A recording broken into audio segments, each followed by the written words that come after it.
هذا قصر باهية. قصر باهية تم بناؤه في القرون الأخيرة.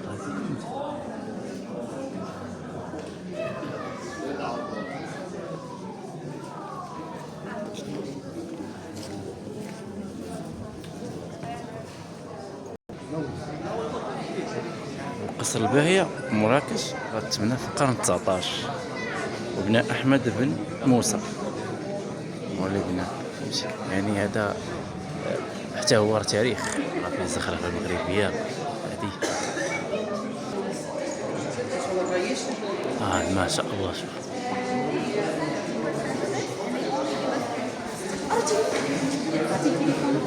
الجليج أينما رحلت وارتحلت كيبان لك الجليج المغربي.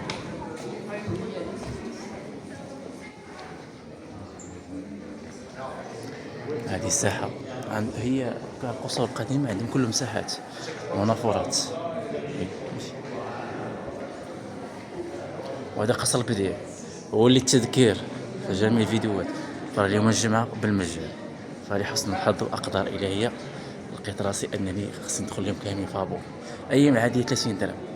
والحاجة اللي كنستغرب ليها هو كنلقى الأجانب أكثر منا ما يقارب 80%. واش حنا المغاربة ما مسوقينش هادشي ولا ما؟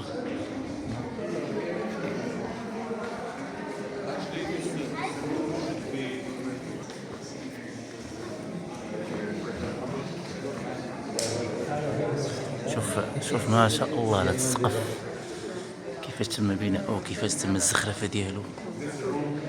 الفير فورجي هو عبارة عن فن حديد ديال ديكوراسيون كانت يديروا المغاربة قديما. دابا ما بقاوش التطور حديث.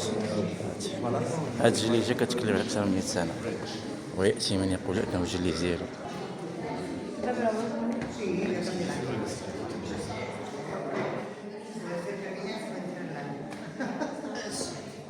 راسك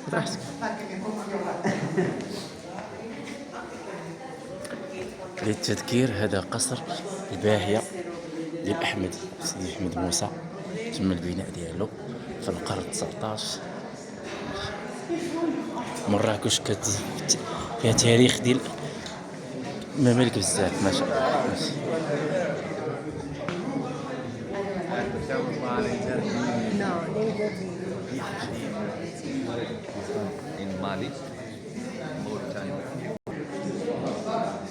هذه ما كتبان بحال التدفئة ما عرفناش واش.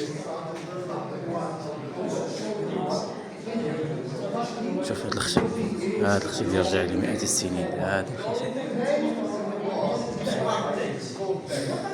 فكنتمنى كلشي يزورها تستحق الزيارة.